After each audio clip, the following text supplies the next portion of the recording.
Hello,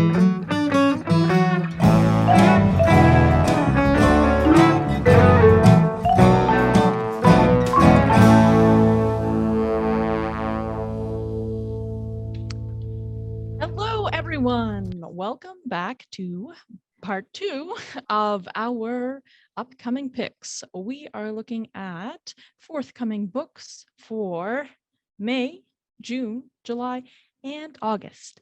And each of us has 2 picks today to round out our 5 forthcoming picks. So we are going to start with Kareen today. Kareen, do you have some very Kareen books? This season, I only have Korean books, which makes sense. I'm Korean. I should have books. But ironically enough, this one is a very Korean book. And to kind of play on something that Fiona talked about in our last episode and kind of gave me a little bit of grief on it, this is Agatha Christie, and then there meets none, meets with Japanese detective mysteries. So there's your blurb. There's your 2 comparators. This is actually a series and a publisher that we have talked about before. I think a lot of us share a love for this particular publisher. I know Liz is a big fan of them, and this is a series that I have been following, and it has been such a delight to know that a new one is coming. Did I cheat? Yeah. Okay. So technically this book was published probably in like 1960s, but it's the first time that it has been actually published in English in translation. So it totally counts, and I'm absolutely getting away with this. So this is the brand new book in the Detective Kindachi mystery series by Seishi Yokomizo, who wrote the amazing, so accomplished, like they feel like they are golden age detective novels. And as soon as you kind of open the first page, you're like, I'm in good hands. I am in the presence of a master of their craft, and I just need to sit back and enjoy this ride. Seishi Yokomizo is the author of The Village of Eight Graves, The Inugami Curse, and The Hanjin Murders. And this is the next book that is published by Pushkin Vertigo, our most dear publishers of all.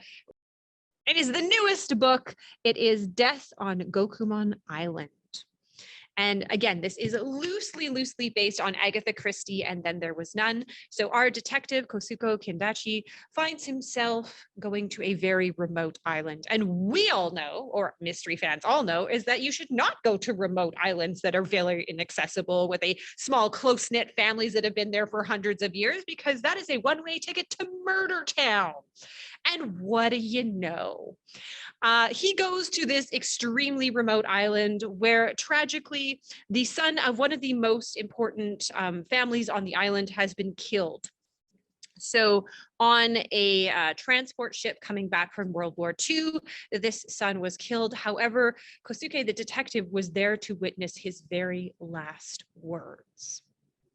With his dying breath, this man implored to Kosuke to go to the island because his 3 stepsisters' lives are in danger. Compelled by the wishes of this dead man, the detective takes himself to this island where, who'd have thunk it, as soon as he shows up, gruesome murders start happening.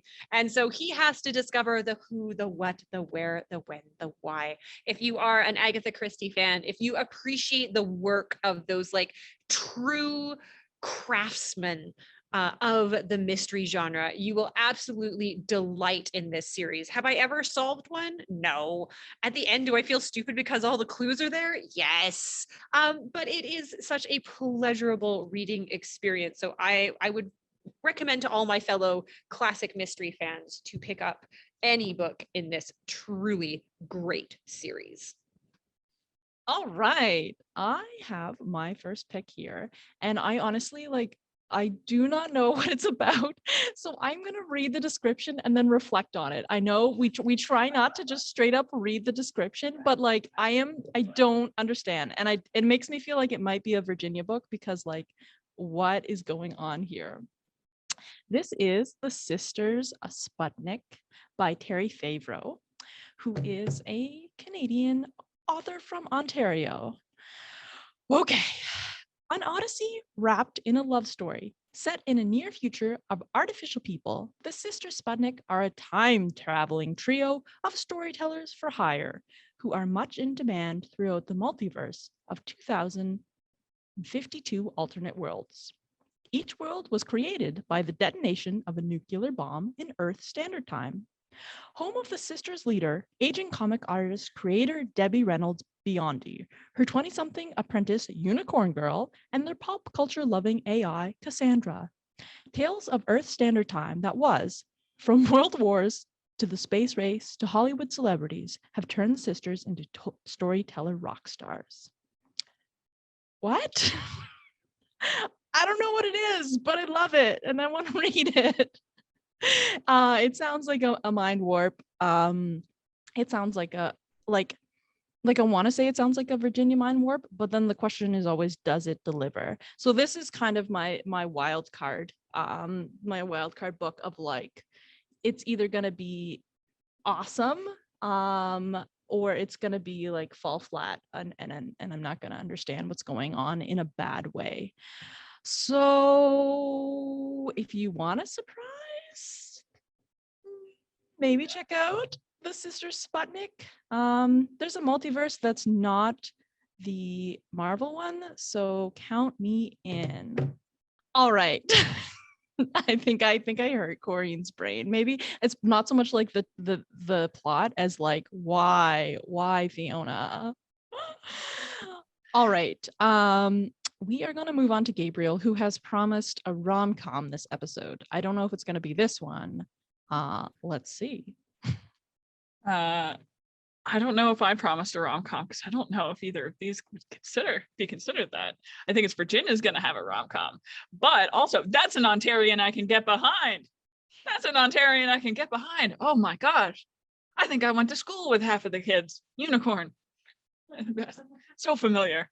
I love a multiverse. I love something wild. If I'm someone who will look up things I don't always want to see the answers to because I'm just so curious. I'll see a link, I'll be like, that's cursed, and then I'll click it. That sounds like a book that I would click on because I'm just like, I don't know if I'm gonna like it. But so similarly, in terms of a little bit of strangeness, this next book is very different from the other books on my list, I would say. It is Death by Landscape by Elvia Wilk. And so it is the only adult nonfiction that I have on my list. And for a very good reason, when I looked at the description, I was like, oh my gosh, what is this? And I am so into it. I didn't quite know what to make of it, immediately fascinated. Kind of similar to Fiona, I read the publisher provided description, had far more questions than answers. It's a collection of essays and musings from a feminist sci-fi perspective that reads like speculative fiction. So it handles topics. We've got a few winners out here, like medieval nuns, live action roleplay, drunk birds, erotic composting, solar punk. It seeks to examine the relationship between humans and the environment and how it relates to extinction. It also asks what stories we can look to that center Earth and not always the humans in it. So it examines the works of Octavia Butler, Doris Lessing, Anne Carson, Jeff Vandermeer, and others, and is described as fan nonfiction as it explores how we talk about dystopia and utopia, the self and the world, the real and the imagined. How do our relationships to narratives inform our relationships to the world and to each other?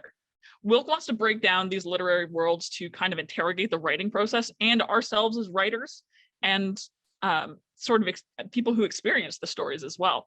And while they're essays, they're also kind of memoir because there is a vulnerability in it that has Wilk's own self and curiosity kind of shine through. She has a sense of humor with a very narrow focus on subjects that are simultaneously familiar and strange, and sort of like both sensory on like a very like microscopic level, but also nebulous. She's a journalist who's written for Freeze, Art Forum, The Atlantic, a number of others.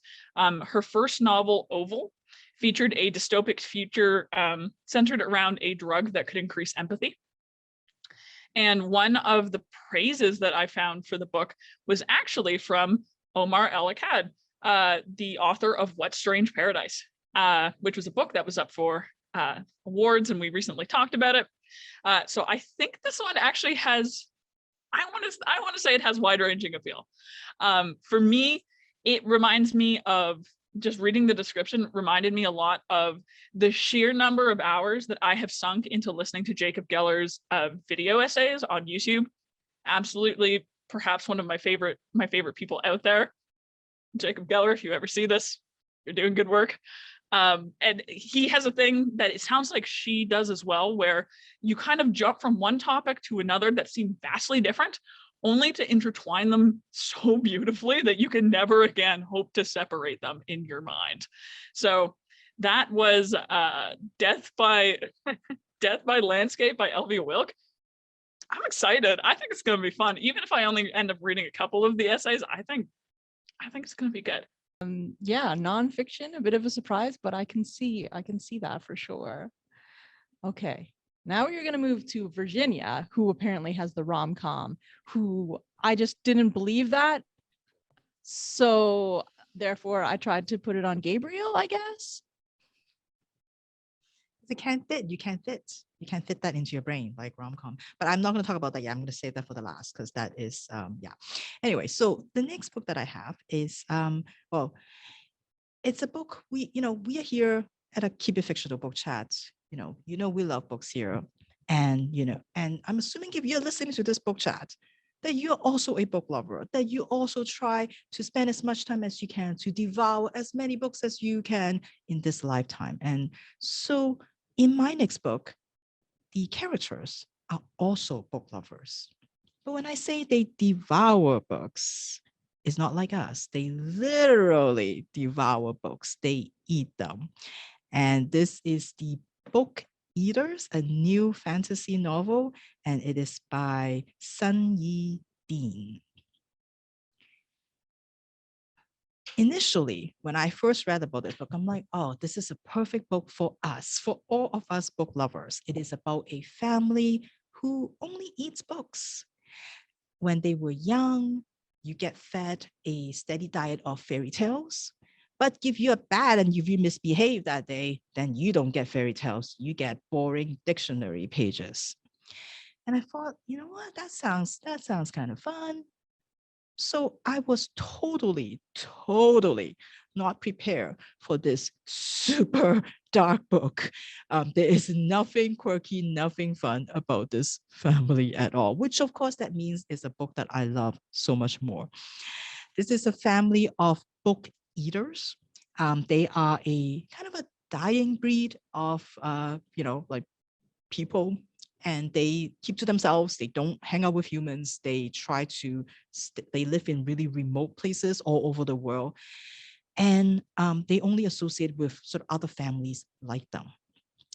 Because it is so important for them to continue the family, and because there's so few of them left, they need certain people called the knights, which are also book eaters, to arrange marriages for their families, to make sure that there's like no weird inbreeding or things like that. And whenever a girl was born to the family, the whole family gets really excited, the girls, because girls are so precious. They are valued because if you're a girl, that means you can bear children in their mind. So that is so important to them. So girls are treated like princesses. But that also means that if you are a girl, you know what your fate is. Your job is to make more kids. So when you are at the right age, the knights will arrange a marriage for you. You get sent to a new family. The knights will escort you there, make sure you end up there safely. And then you spend time there making kids. When your child is born, you get to spend about 2 years with them, and then you will be sent back home. Depending on what your age is, depending on whether you're still at a, able to get more kids, then they will arrange a different marriage for you and send you to a different family. And there again, after a couple of years with your child, you get sent back home. And so that is sort of the life that the tradition, the life that they all know. Devon knows that that's what she's going to do.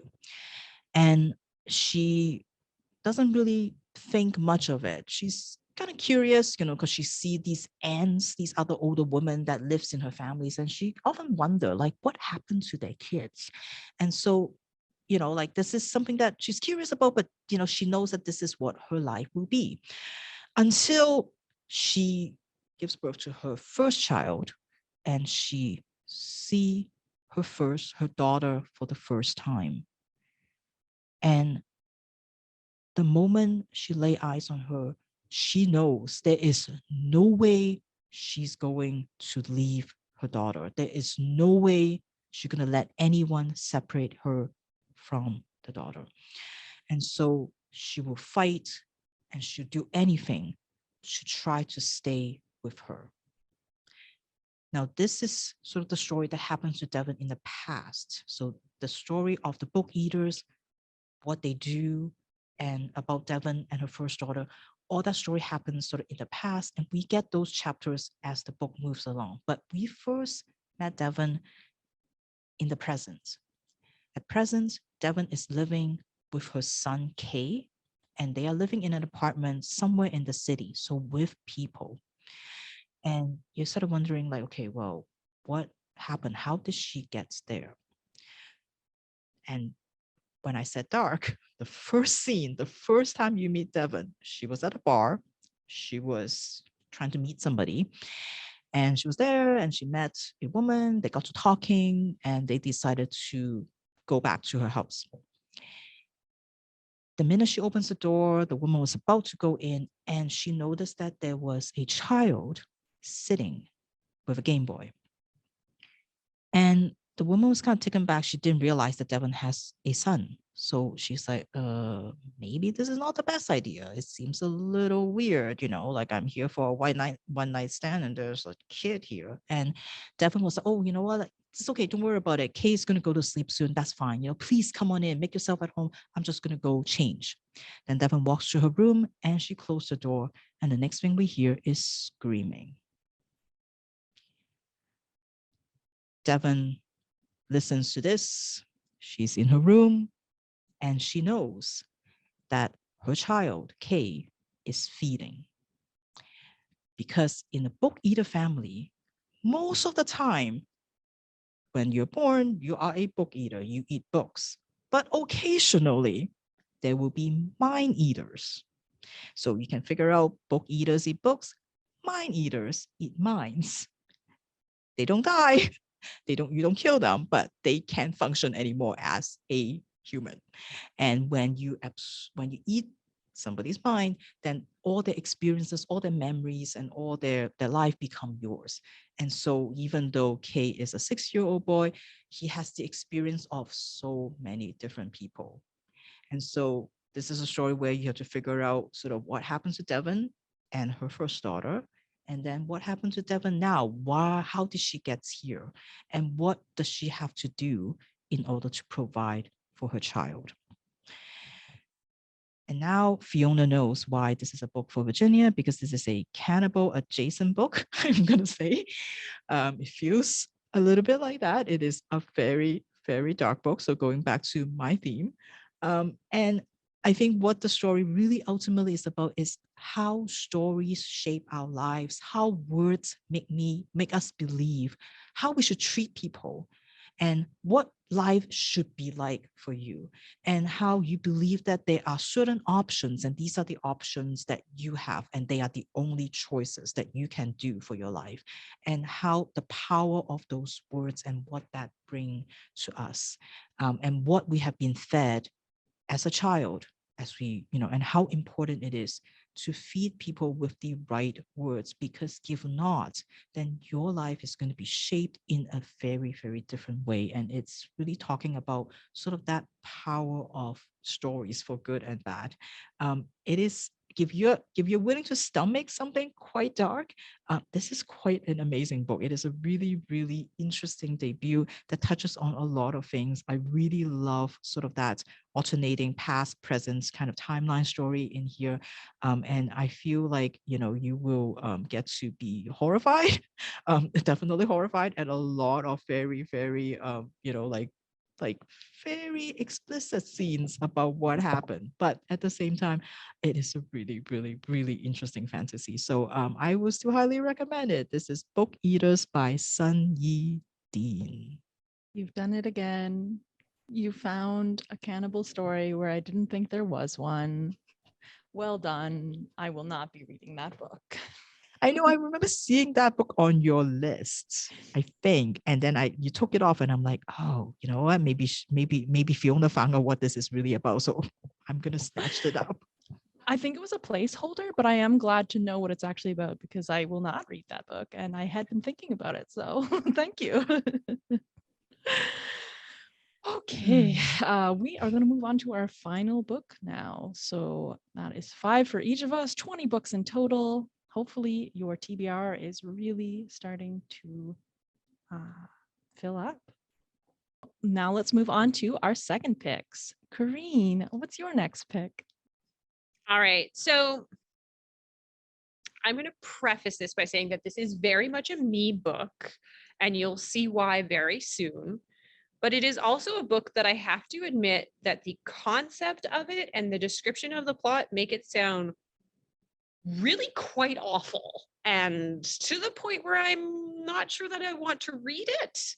But I'm going to anyways, because that book, the book that I am choosing as my last pick, is Cult Classic by Sloan Crosley. So people who know me know I love a cult. I love a cult. I just enjoy a good cult. Even though the cult in this book doesn't sound great, doesn't sound like a nice classic cult. It seems more like, how to say, like a critique of modern day society, which, please, I know I live in it. This is being described as a comic romantic thriller. It is about a woman who is engaged to someone named Boots, which she has questions about, and I support her in those questions of whether she really wants to be married. Possibly she really wants to be married to someone named Boots. And she's at a dinner with colleagues and decides to run out to buy some cigarettes. And while she is there, she runs into an ex-boyfriend. Ugh, awkward coincidence. It happens. But then she runs into another one of her ex-boyfriends.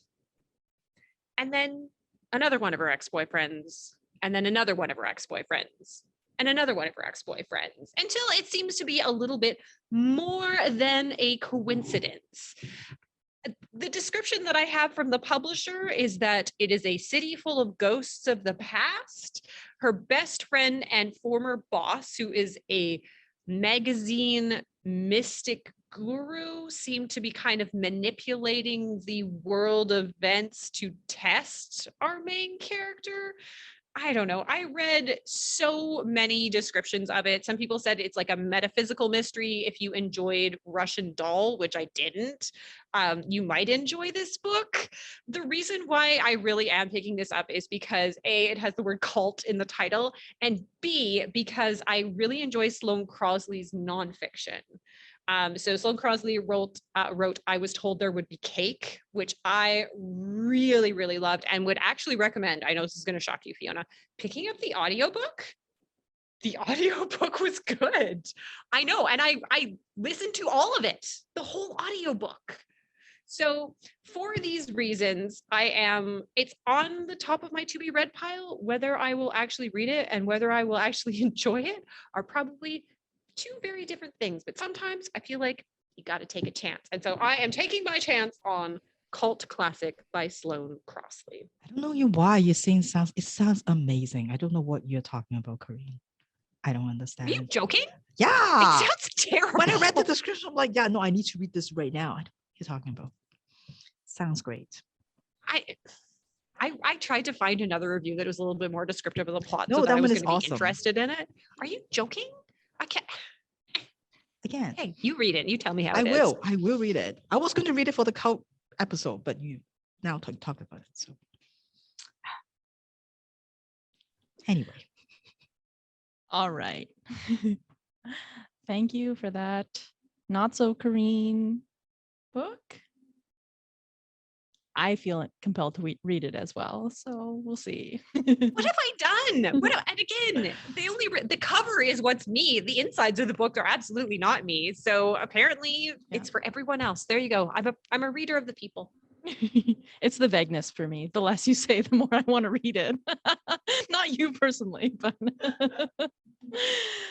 all right. For my last pick, I have chosen a very straightforward historical fiction. So I have noticed that I have a bit of a gap in knowledge about South Asia. So I am working to kind of fill that gap right now, and I actually am hoping to travel there in the fall. So in the spirit of that, I have chosen The Last Queen by Chitra, Banerjee, Divakaruni. Now, she is a very prolific author, but I haven't actually read any of her books yet. And I'm very much looking forward to it. So this book is about the last Sikh ruler in India, and the Sikhs were a warrior class, and were also a ruler class at this point in time. So it's like mid 19th century. And of course, it is very exciting because it's also about a woman ruler. This is Jindan. She has a remarkable story because she started out as a peasant girl. And the book is divided into 4 sections. Girl, her life growing up. Bride, when she marries the current ruler. And then queen, when she rules beside him, and also rebel is the final section. So of course it's not spoilers because it's history. But essentially, Jindan was the youngest woman, the final wife in the Zanana. So that would be quite uncommon for her child to become ruler. And I am guessing there's a lot of political struggle happening, and often in these historical novels, you get to see all of the scheming and backstabbing, which I have like a love-hate relationship with. And then when her son is born, the ruler dies, and she becomes the sorry, I can't think of the word right now, but essentially the ruler instead, well, the child comes of age. This book also deals with British relations, because during that time the British were in India, and during the last section she is in fact a rebel because they are fighting the British. So I'm excited about the straightforwardness of it being a historical fiction, but I think the fact that it is about a powerful female ruler who has been largely overlooked because she had that regency rule. She wasn't the ruling queen. She was the regent. She has been largely her political savvy has been really written out of history. So it promises a bit of a love story, which I'm a little bit wary about.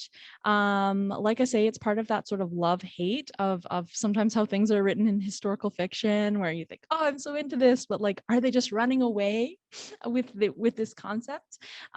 So I definitely don't vouch for only reading historical fiction for your history, but for me, it is the perfect way to get in the frame of mind, to fall in love with a character, and really get excited about a period of time. And Jindan promises to be a very exciting female character, someone who pulls herself up from the peasant class, and there is no way she is able to do that without a lot of scheming. So I'm excited to see how she does that, and how she's going to come off in this book. You know, is she one of those women that we're supposed to be impressed by, or are they going to play her off as benevolent and kind despite all of this?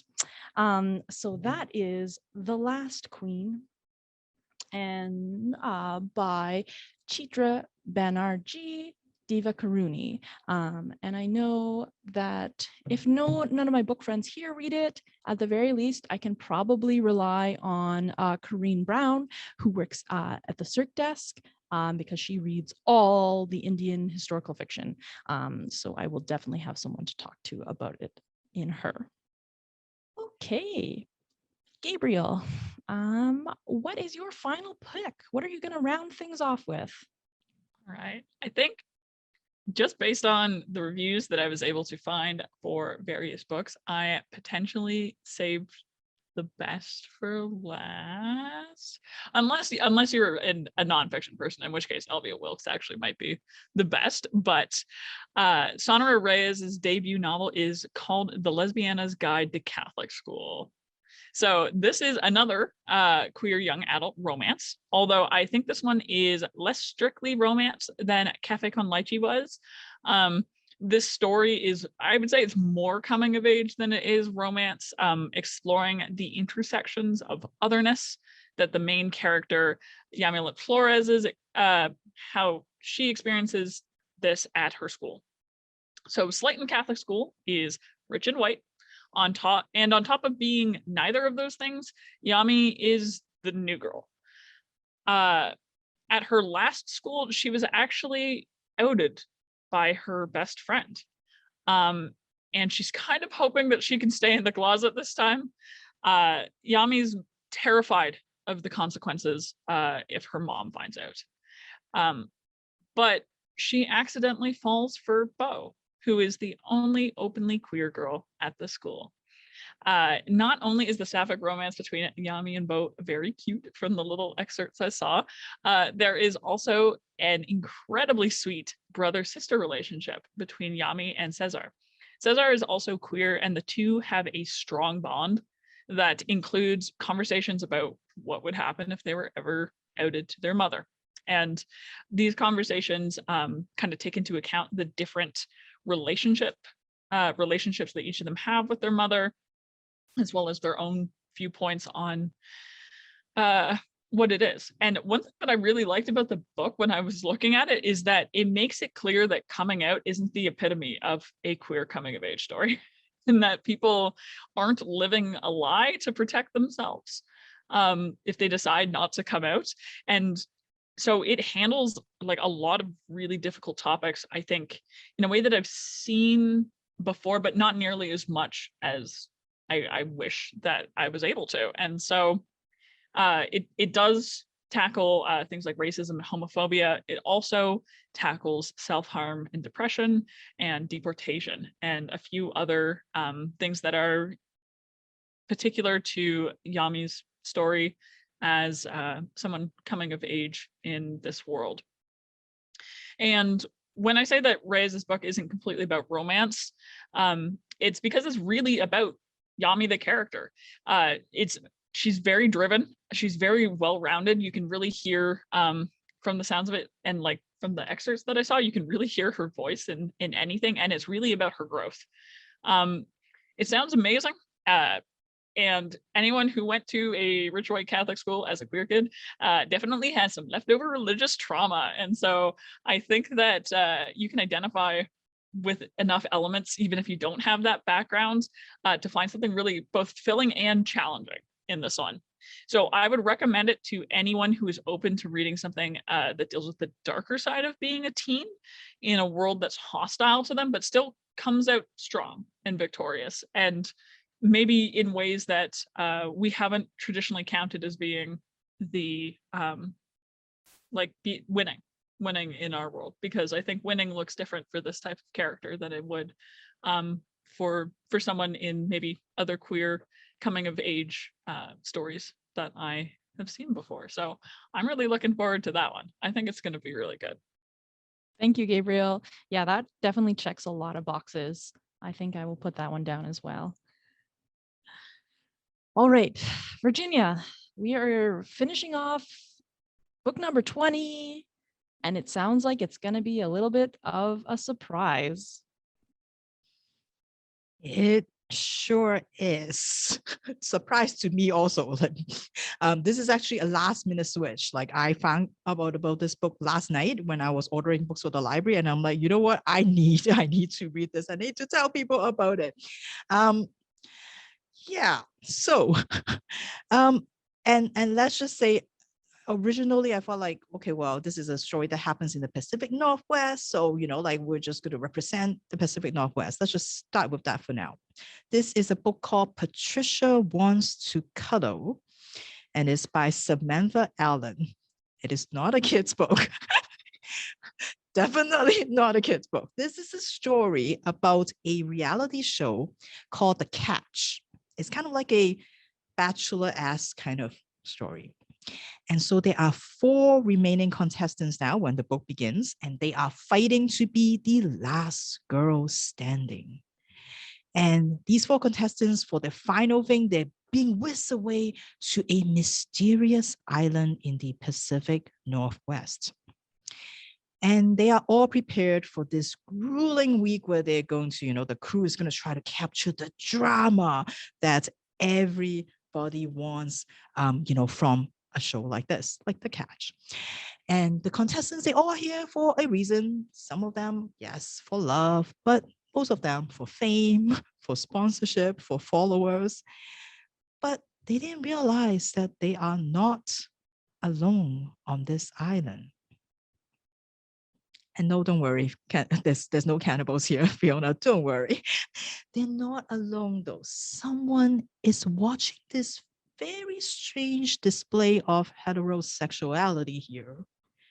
Someone else who lives on her own, a misunderstood local who just wants to make a friend. So they decide to reach out. On this season of The Catch, contestants must compete for love and also their lives. Samantha Allen is the author of Real Queer America, LGBT Stories from the Red States. And so this is her first novel. And why am I reading this? Why am I reading this book about a reality show? It's because if you are like me, about 12 years ago in 2010, the Vancouver Winter Olympics happened right here. And if you're like me, you may have fallen in love with the best ever mascot of all time, Kwachi. And since then, I have been looking for books or whatever else about Sasquatches. This book is described as wonderful, weird, laugh out loud, sweet, viciously funny, with a bombshell of an ending. This is the lesbian Sasquatch novel you have always wanted. And this Bigfoot lesbian rom-com mystery horror genre is going to be the new thing, I guarantee you. And Kirkus said that this is the kind of book, the queer horror comedy for people who watch The Bachelor and The X-Files back to back. So, I mean, I just have to tell you all about this. So if you are also ready for this amazing Sasquatchian horror comedy, please check out Patricia Wants to Cuddle by Samantha Allen. Immediately it's on the list. I'm here.